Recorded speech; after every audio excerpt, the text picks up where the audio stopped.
श्री कर्दम ऋषि जिनसे देवभूति माता का विवाह हुआ, उनके यहां भगवान कपिल क्यों आए? मैया बैठ जाओ, विराज जाओ। हाँ, इधर देखो, यहां देखो, सब लोग कथा सुनो। बेचारी जा रही होंगी, मैंने बैठा देंगे। सब लोग इधर देखो। भगवान क्यों पधारे कर्दम ऋषि के यहां? बहुत सुंदर कथा है, ध्यान से सुनना। कर्दम ऋषि ने 1000 वर्ष तक तपस्या की। तपस्या से भगवान प्रसन्न हुए। प्रसन्न होकर के कहा, वरदान मांगो, क्या चाहिए? तो कर्दम ऋषि ने ऐसा वरदान मांगा कि भगवान के नेत्र प्रेमाश्रुओं से भर गए।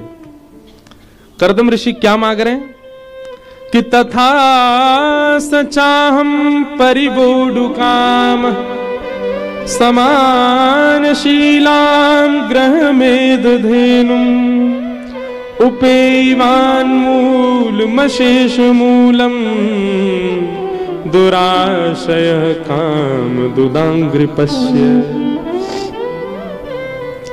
बहुत ध्यान से सुनो। कर्दम ऋषि कह रहे हैं, हे नाथ, 1000 वर्ष की तपस्या का मुझे एक ही फल चाहिए। क्या?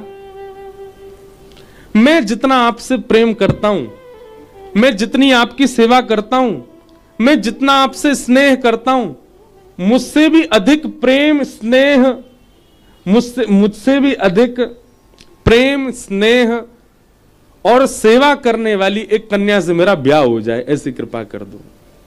क्या मांगा? मैं जितना आपसे प्रेम करता हूं, मुझसे भी अधिक आपसे प्रेम करने वाली कन्या से मेरा ब्याह हो जाए। भगवान बोले, भले आदमी, तेने 1000 साल इसके लिए तपस्या की? ये तो भैया तू ढूंढ लेता, मिल जाती तुझे। ठाकुर जी बोले, कन्या मिल जाती, सुंदर मिल जाती, पर आपकी भक्त नहीं मिलती।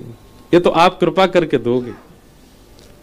याद रखना, मैं जितना आपको चाहता हूं, मुझसे ज्यादा चाहने वाली ऐसी कन्या से मेरा ब्याह करा दो, ताकि मैं भक्ति करूं, उससे दुगनी वो करे, दोनों आनंद में अपना गृहस्थ आश्रम जिएंगे।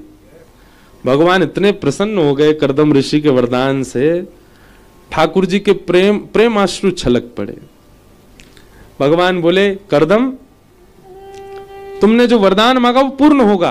परसों ही स्वयंभू मनु अपनी बेटी लेके आएंगे। उनकी बेटी का नाम है देवभूति। वो तुमसे भी ज्यादा प्रेम करती है मुझसे, तुमसे भी ज्यादा सेवा करती है मेरी, तुमसे भी ज्यादा ध्यान करती है मेरा। उससे तुम्हारा ब्याह होगा।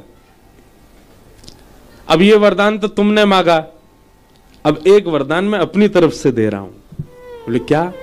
बोले, तुम दोनों जब भक्त आपस में गृहस्थाश्रम में रहोगे, तो तुम दोनों की भक्ति से प्रसन्न होकर तुम्हारा पुत्र बन के मैं ही आऊंगा, मैं ही तुम्हारे घर में पुत्र बन के आऊंगा। एक बात कहें बंधुओं, ठाकुर जी से मांगने को सदैव मना किया गया कथा में, कुछ मत मांगो। पर हम एक बात कहने लग गए अपनी कथा में। गुरुदेव बैठे, सब संत जन बैठे, क्षमा अगर गलत कर रहा हूं तो। हमने कही नहीं, मांगो ठाकुर जी से, खूब मांगो। लेकिन कैसे मांगो?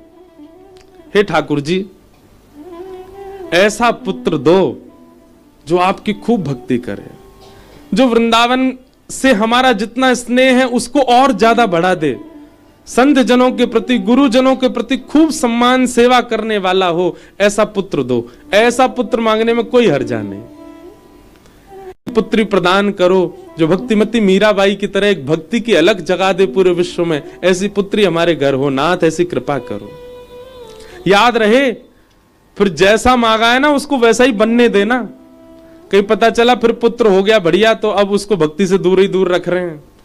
नहीं, ये तो बढ़िया है, हमारा धन वन कमा के दे देगा, घर में बढ़िया संपत्ति बना देगा। नहीं, आप ठाकुर जी से कुछ भी मांगो, पर संबंध में ठाकुर जी को ही मांगो। उसके बदले हमें चाहिए क्या? आप ही चाहिए नाथ। हमारो घर बनवा दो। क्यों?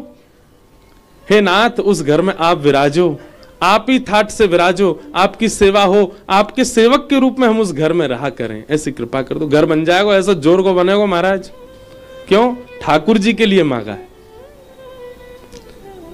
कर्दम ऋषि ने कहा और भगवान ने कृपा की, कहा कि देवभूति के साथ आपका ब्याह होगा और मैं कपिल के रूप में आपके घर आऊंगा। कपिल के रूप में मेरा जन्म होगा। 9 पुत्रियों ने जन्म लिया और 9 पुत्रियों के बाद 10वें पुत्र के रूप में भगवान कपिल का प्रादुर्भाव। बोलो कपिल भगवान की।